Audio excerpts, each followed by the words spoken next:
Hello दोस्तों, स्वागत है आपका आपके चैनल पे। दोस्तों, मैं हूं संगम कुमार और आप देख रहे हैं चैनल फोकलिफ्ट एंड ईवी। अब भाइयों, आज मैं बताऊंगा आपके कंट्रोलर ख़राब होने के 10 कारण। चाहे आप फोकलिफ्ट में हो चाहे ईवी में हो, दोनों केस में आपका ये काम आएगा। ईवी में भी यही कंट्रोलर लगा रहता है, फोकलिफ्ट में भी यही कंट्रोलर लगा रहता है, ई रिक्शा में भी यही कंट्रोलर लगा रहता है।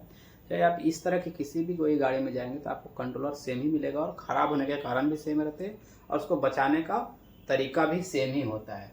तो दोस्तों, ज़्यादा आपका समय नहीं बर्बाद करेंगे। वीडियो लंबा थोड़ा हो जाएगा, वीडियो स्किप मत करिएगा। स्किप करिएगा तो समझ में कुछ नहीं आएगा, बस आपको लगेगा क्या क्या क्या नहीं बताया, क्या बताइए हो जाएगा। दोस्तों, वीडियो शुरू करेंगे उससे पहले आपसे अनुरोध है कि आप चैनल को सब्सक्राइब कर लिए और वीडियो अच्छा लगे तो लाइक ज़रूर कर दीजिएगा। चलिए वीडियो को शुरू करते हैं। पॉइंट टू पॉइंट बात करते हैं। आपका यदि बैटरी खराब है तो आपका कंट्रोलर खराब हो सकता है। अब आपका क्वेश्चन यहाँ पे हो सकता है 2-3 तरीके का कि भाई बैटरी खराब होने से कंट्रोलर क्यों खराब होगा। आपका कहना बिल्कुल सही है कि बैटरी खराब होने से कंट्रोलर क्यों खराब होगा, जबकि मोटर ज़्यादा लोड रहेगा तभी तो खराब होना चाहिए। तो आपका कहना सही है, लेकिन इस केस में नहीं। देखिए, एक फार्मूला होता है, ध्यान से देखिएगा।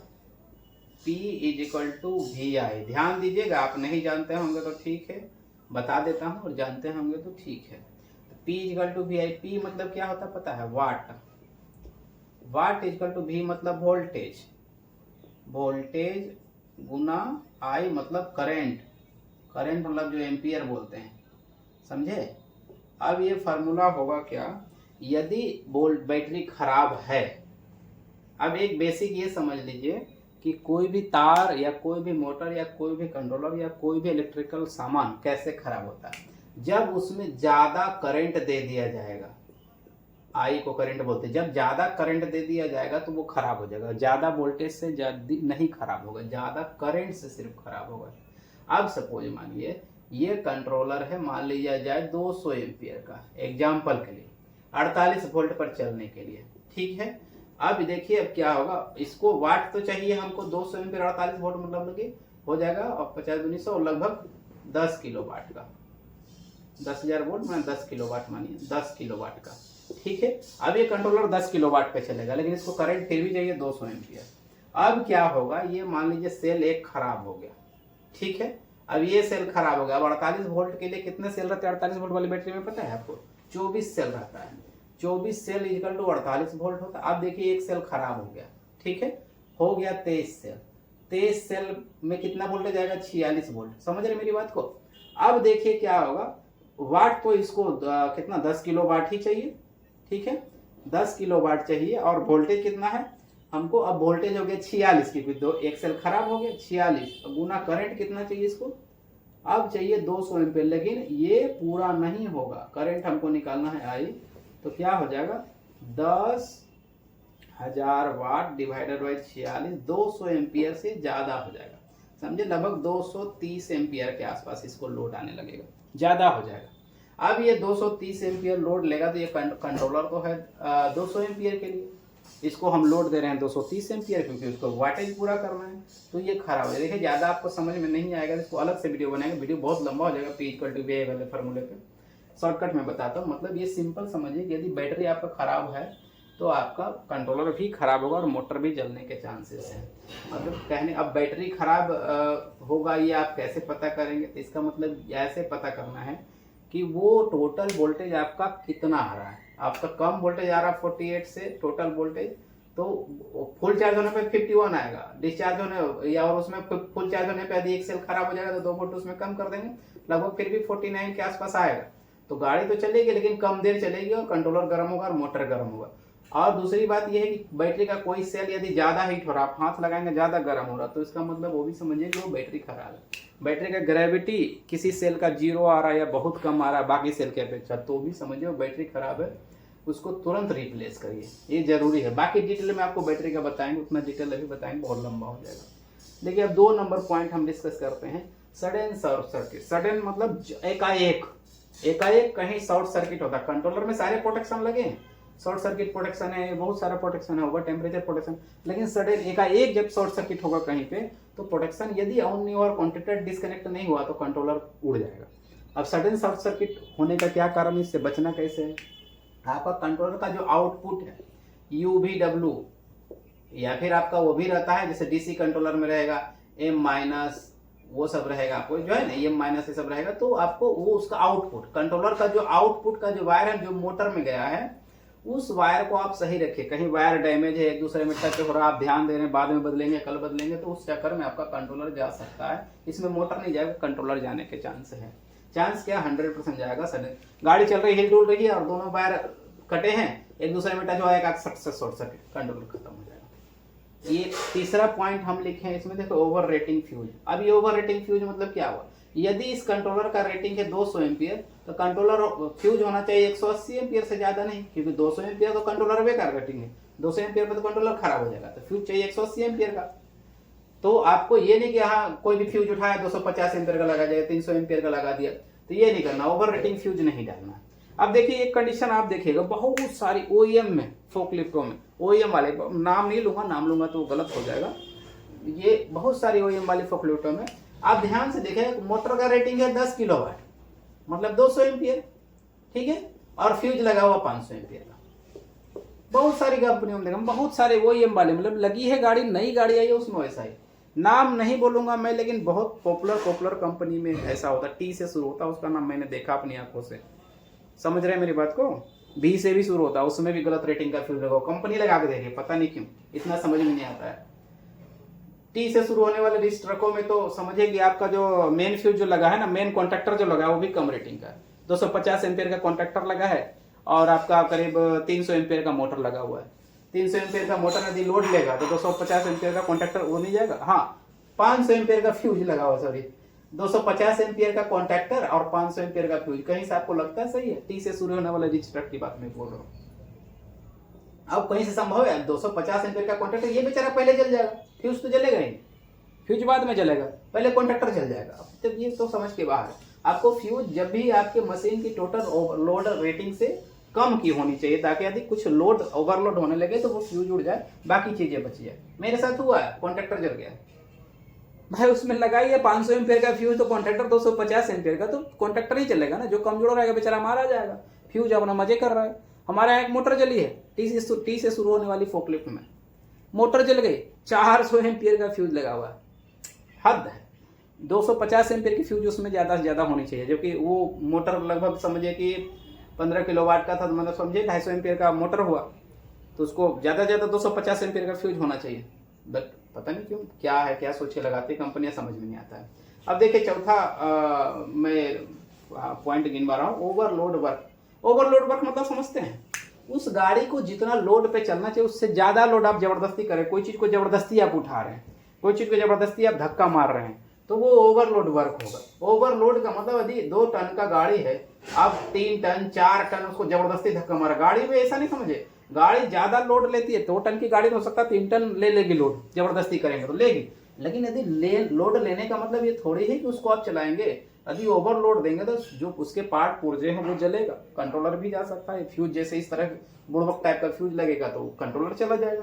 तो ये ओवरलोड मत करिए, जो रेटिंग है उससे कम रेटिंग में ही चलाइए तो अच्छा रहेगा, नहीं तो आपके कंट्रोलर मोटर जा सकते हैं। वो एकदम सिंपल कैलकुलेशन समझिए। 5 नंबर पॉइंट है वर्क विदाउट रेस्ट। अब ये सिंपल बात है, सबके ऊपर लागू होता है, आदमी के ऊपर भी, मशीन के ऊपर भी। आप खुद काम करें लगातार 24-24 घंटा बिना रेस्ट किए, गर्मी में ठंडी में, तो आप धीरे धीरे बीमार हो जाएंगे और खराब हो जाएंगे। तो मशीनों के साथ भी होता है, लगातार आप काम कर रहे हैं बिना रेस्ट दिए, तो मशीनें गर्म होंगी और गर्म होने के बाद उसका पार्ट पुर्जे खराब हो जाएंगे, कंट्रोलर भी खराब हो जाएगा। तो सिंपल लॉजिक है, इसमें कुछ है नहीं। देखिए अब एक पॉइंट ये है मॉइस्चर, ये एकदम नॉर्मल पॉइंट है, लेकिन आपको समझना पड़ेगा इस चीज को डीपली। मॉइस्चर का मतलब होता है उसमें पानी वानी की, लिक्विड की मात्रा जाना कंट्रोलर में, उसको मॉइस्चर बोलते हैं। यदि कंट्रोलर में पानी चला गया, किसी तरह से कोई लिक्विड चला गया, हाइड्रोलिक ऑयल चला गया, ब्रेक ऑयल चला गया, कोई भी ऑयल चला गया, पानी चला गया, तो ये सिंपल लॉजिक है कि कंट्रोलर खराब हो जाएगा। अब ये मत बोलिए कंट्रोलर में मॉइस्चर जाएगा तुरंत खराब होगा, नहीं खराब होगा तुरंत तो बिल्कुल ही नहीं खराब होगा, क्योंकि वो मॉइस्चर ऊपर गया आईसी के अंदर, डायोड के अंदर, आपका ट्रांजिस्टर के अंदर, मॉस्फेट के अंदर, मॉस्फेट नहीं जा सकता पानी, समझ रहे हैं? क्योंकि पूरा ये रहता है, मतलब ढाला हुआ रहता है, तो उसके अंदर। लेकिन क्या होगा, आप सपोज मानिए ये 3 लेग की आईसी है, मतलब कि ये मॉस्फेट है। अब क्या होगा, जहां पे ये माउंटिंग गया वो यहाँ पे पानी गया, यहाँ पे ये नहीं खराब होगा तुरंत, ये यहाँ पे पानी गया, 2 दिन 4 दिन 10 दिन धीरे धीरे जहां पे पानी चला गया, धीरे धीरे उसका सड़ा देगा लेग को, लेग सड़ा दिया एक बार खत्म हुआ, फिर तुरंत खत्म, डेड, तो ऐसे होगा कि बोर्ड में बहुत सारे पॉइंट ऐसे ऐसे रहते हैं, वहां पे पानी चला गया धीरे धीरे सड़ जाएगा, कनेक्शन कट जाएगा, आपका कंट्रोलर खराब। फिर उस जो मॉइस्चर वाले कंट्रोलर खराब होते हैं ना, वो बनते भी नहीं, ये भी ध्यान रखिएगा। ओवरलोड वाले बन जाएंगे, ओवर रेटिंग वाले बन जाएंगे, शॉर्ट सर्किट वाले बन जाएगा, लेकिन ये मॉइस्चर वाला जो खराब होगा ना कंट्रोलर, वो कभी नहीं बनेगा, भूल जाइए। यदि मॉइस्चर से कोई कंट्रोलर खराब हो तो उसको बनवाना भूल जाइए, बनेगा ही नहीं, इम्पॉसिबल। हम भी कंट्रोलर बनाते इसलिए आपको बता रहे हैं।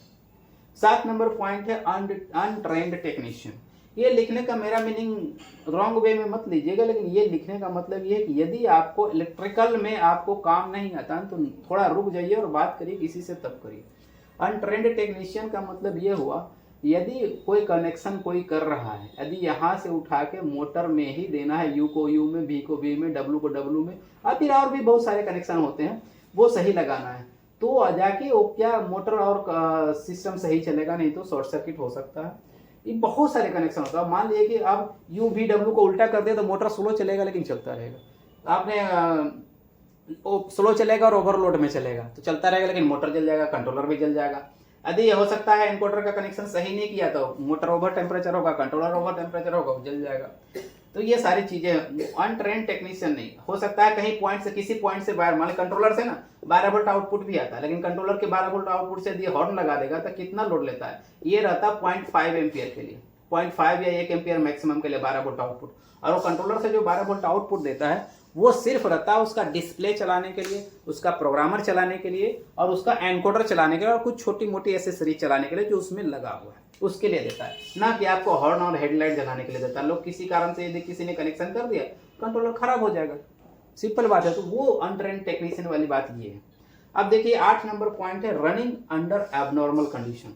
ये आप शायद समझ नहीं रहे होंगे प्रॉपर, मैं समझाता हूँ। एबनॉर्मल कंडीशन मतलब यदि आपका मशीन में कुछ प्रॉब्लम है, प्रॉब्लम मतलब नॉर्मल नहीं है, एबनॉर्मल है, तो उस कंडीशन में आप नहीं चलाए। जैसे यदि मशीन आपका बहुत धीरे चल रहा है, आपकी बैटरी फुल चार्ज है, तो इसका मतलब ये हो सकता है आपका एनकोडर खराब है, तो उस केस में आपको एनकोडर पहले बदलना चाहिए या फिर प्रॉब्लम रेक्टिफाई करना चाहिए, फिर मशीन चलाना चाहिए। क्योंकि एनकोडर खराब रहेगा, मशीन बहुत धीरे चलेगी, ओवर टेम्परेचर होगा और पूरा सिस्टम हीट होने लगेगा, कंट्रोलर खराब हो जाए, मोटर खराब हो जाए, वायर जल जाए, ये सारा चीज होगा। एबनॉर्मल कंडीशन का मतलब ये हो सकता है आपका हाइड्रोलिक प्रॉब्लम में, मास्ट में, फिजिकल बताते हैं, मास्ट में किसी जगह पे आपका बेरिंग टूट गया, मास्ट वाली जबरदस्ती आप उठाएंगे, बिना बेरिंग के आदि चलेगा तो मोटर और सिस्टम को तो और कंट्रोलर को तो ओवरलोड होगा ही होगा, ओवरलोड होगा तो बेचारा जल जाएगा। तो वो मेरा कहने का मतलब एबनॉर्मल कंडीशन वही है कि यदि गाड़ी में कोई प्रॉब्लम है, नॉर्मल आपकी गाड़ी नहीं है, एबनॉर्मल है, तो उसको चेक कराइए, और चेक कराने के बाद यदि वो चलाने लायक है, टेक्नीशियन या इंजीनियर आपको बता रहा तो चलाइए, नहीं तो नहीं चलाइए। नहीं तो यदि ऐसा जबरदस्ती आप करेंगे तो आपका कंट्रोलर जाने के चांसेस हैं। 9 नंबर पॉइंट मैंने लिखा डस्ट। डस्ट सिंपल बात है, किसी भी कंट्रोलर के अंदर गंदगी यदि चली गई, धूल, किसी भी तरह का धूल, चाहे धुआं, तो धीरे धीरे खराब हो जाएगा। अब धुआं से समझिए, धुआं से यही जो मॉइस्चर वाला जो मैटर होता है ना, सेम धुआं से भी होता है, उसका लेग गल जाएगा। धूल वाला मैटर जो है कंट्रोलर के खोलिएगा ना, आप लोग खोले होंगे तो ठीक है, नहीं खोलेंगे तो बताओ, कंट्रोलर के अंदर बहुत सारे किट्स में लिखा रहेगा, आपको उसको टच नहीं करना है, टच करेंगे तो वो आपका टच सेंसिटिव है, मशीन उस कंट्रोलर माल फंक्शनिंग कर सकता है, तो टच तक नहीं करना है। अब वहां पे धूल जा रहा है, यदि टेम्परेचर सेंसर कंट्रोलर के अंदर आएगा, कंट्रोलर के टेम्परेचर सेंसर के ऊपर धूल जा रहा है, टेम्परेचर सेंसर नॉर्मल साफ सुथरा रहेगा तो टेम्परेचर बराबर सेंस करेगा, उसके ऊपर धूल लग गया तो टेम्परेचर उतना ज्यादा होगा तब जाकर सेंस करेगा, तो उस कंडीशन में कंट्रोलर खराब हो जाएगा, आपको उसके अंदर डस्ट गया तो। अब देखिए एक फिजिकल डैमेज है, ये फिजिकल डैमेज में क्या क्यों लिख रहा हूँ, ऐसे ये तो सिंपल बात है, आप दुनिया ही समझते हैं कि फिजिकल डैमेज हो गया कंट्रोलर खराब हो जाएगा। मेरा कहना है कि फिजिकल डैमेज होने के बाद आप चला रहे हैं तो खराब हो जाएगा, चल रहा है कंट्रोल गाड़ी, कंट्रोलर भी ओके तो भी खराब, लेकिन क्या होगा, आपका कंट्रोलर का कवर ऊपर से फूट गया है, अंदर सब कुछ आपका पार्ट पुर्जे दिख रहे हैं, और उस पर आपको मॉइस्चर का इफेक्ट आ रहा है, डस्ट का इफेक्ट आ रहा है, तो ये सारी चीजों के कारण आपका डैमेज होगा। कंट्रोलरों का पैकिंग इस हिसाब से भी किया जाता है कि उसके अंदर कोई बाहरी हवा का वातावरण के संपर्क में ना आए, तो वो उसको ओवर टेम्परेचर होने से भी बचाता है, तो वो ओवर टेम्परेचर भी नहीं होने देगा। यदि खुला है, वो कंट्रोलर इस कंडीशन में है कि खुलेगा तो ओवर टेम्परेचर होगा तो भी खराब होगा, मॉइस्चर जाएगा तो भी खराब होगा, तो इसलिए फिजिकल डैमेज मैंने लिखा। या फिर मोटर कंट्रोलर के ऊपर जो 3 टर्मिनल UVW है और B-B+ है, या फिर आपका ये कम्युनिकेशन वायर, यदि ये वाला भी आपका फिजिकल डैमेज है, इसमें रस्टिंग है या फिर हिल रहा अंदर से पॉइंट, तो इसको उस समय नहीं चलाना चाहिए, खोल के इसको सही करवाना चाहिए तो जाके चलाना चाहिए। इस कंडीशन में भी आपका कंट्रोलर, अभी मान लीजिए लूज कनेक्शन है, अंदर से हिल रहा है ये टर्मिनल UVW वाला में से कोई भी, और आप चला रहे तो अंदर से हिल रहा है, इसका मतलब है कि अंदर कुछ टूट गया या फिर डिस्कनेक्ट हो गया, फिर लूज हो गया। उसको टाइट नहीं करेंगे तो उस पर लोड देते रहेंगे तो लगातार लोड देने से क्या होगा, वो जल जाएगा तो फिर खराब हो जाएगा। ये सारे पॉइंट्स हैं, आप लोग को ध्यान देना चाहिए। मेन पॉइंट देखिए 100 में से 90, मैं इसी पॉइंट पे फिर से आऊंगा, 100 में से 90 कंट्रोलर आपको इसी प्रॉब्लम के कारण होता है, बैटरी खराब होने के कारण खराब होता है। 100 में से 90 की बात बोल रहा हूँ। आप क्या करो, बहुत सारी आपकी गाड़ियों में हुआ होगा, आपका गाड़ी खड़ी होगा, कंट्रोलर खराब हुआ, पूरा फोल्ट वोल्ट खोजा, कहीं कुछ नहीं मिला, और दूसरा कंट्रोलर लगाया चालू हो गया, आपको पता ही नहीं चला क्या हुआ। दूसरा कंट्रोलर लगाया चालू हुआ, फिर बोले दूसरा कंट्रोलर लगाया तब से चल रहा है, बैटरी भी वही है। तो ये आपको सोचना पड़ेगा क्या होता है दूसरा। अब नया कंट्रोलर आया तो उसके सारे कंपोनेंट मॉसफेट वगैरह सब नया है। मॉसफेट की भी लाइफ होती है, ध्यान दीजिएगा, आपके सोलर पैनल की लाइफ होती है ना, सोलर में भी आपका सेमीकंडक्टर है, सोलर में सेमीकंडक्टर है, तो उसी तरह से मॉसफेट की भी लाइफ होती है। यदि ये 2 साल 3 साल गुजार चुका है तो मॉसफेट की लाइफ उतनी कम होगी। अब ये जो है ना, कुछ प्रॉब्लम होगा तो जल्दी जाएगा। नया कंट्रोलर रहेगा तो कुछ ज्यादा लोड लेगा, क्योंकि वो मॉसफेट वॉसफेट सब सही है उसका, नए। तो ये मत सोचिए कि हमने नया कंट्रोलर लाया चालू अभी तक तोड़ा नहीं, बैटरी तो वही है, तो ये मत कहने की कोशिश करिएगा, बुड़बक बनाने वाली बात हो जाएगी। 100 में से 90 कंट्रोलर आपका बैटरी खराब होने से ही होता है। और जब बैटरी खराब होता है तो आपको सिर्फ सेल नहीं बदलना है, सेल बदलने के बाद 1-2 बार डिस्चार्ज चार्ज करिएगा, फिर गाड़ी में डाले, ताकि सबकी ग्रेविटी आपकी मेंटेन हो जाए, इसकी जितनी है, इसकी जितनी है, इसकी जितनी, सबकी मेंटेन हो जाए, फिर चलाए। नहीं तो क्या होगा, इस सेल के ऊपर इसका लोड आएगा, इस सेल के ऊपर इसका लोड आएगा, इसका और होगा क्या, जो सेल में प्रॉब्लम नहीं सबका लोड अकेले लेगा। अब लेगा किसके थ्रू, कंट्रोलर के थ्रू कनेक्शन उसका है, तो कंट्रोलर के ऊपर बिना मतलब का लोड आएगा, तो लोड आएगा तो जल जाएगा। 100 में से 90, आप इस बात को ध्यान दीजिए, आपका 90% प्रॉब्लम यहीं से कंट्रोलर खराब होने वाला खत्म हो जाएगा। बाकी सारी चीजों के लिए क्या है ना, आपके कंट्रोलर में बहुत सारा प्रोटेक्शन लगा रहता है, इतना सारा प्रोटेक्शन लगा रहता है ना कि कंट्रोलर अपने आप को खुद बचा लेता है। बैटरी वाले केस में अपने आप को नहीं बचा पाता, इसको समझ में नहीं आता। जैसे यदि शॉर्ट सर्किट हुआ, सडन नहीं हुआ, तो यदि सडन नहीं हुआ तो कंट्रोलर क्या करेगा, इसमें एक प्रीचार्ज सर्किट लगा रहता है, कॉन्टेक्टर भी ऑन नहीं होगा, या फिर शॉर्ट सर्किट हो गया तो कॉन्टेक्टर अपने आप कट जाएगा। कॉन्टेक्टर कटेगा तो कोई प्रॉब्लम ही नहीं होने वाला है। मॉइस्चर आपके गाड़ी में जाएगा ही नहीं अंदर, तो खराब होना ही नहीं है, मॉइस्चर जनरली जाता है नहीं, ऐसे कौन जाएगा, कहाँ फूटा हुआ मिलेगा। तो ध्यान दीजिएगा, यही एक मेन प्रॉब्लम है। आप अपने बैटरी को सही रखिए, आपका कंट्रोलर सही रहेगा, आपके साथ चलेगा। कैसा लगा ये वीडियो, यदि वीडियो अच्छा लगा तो चैनल को सब्सक्राइब कर दीजिएगा, और वीडियो को लाइक जरूर कर दीजिएगा, बेल आइकन जरूर दबा दीजिएगा। मिलेंगे किसी नेक्स्ट वीडियो में, तब तक के लिए जय हिंद, जय भारत।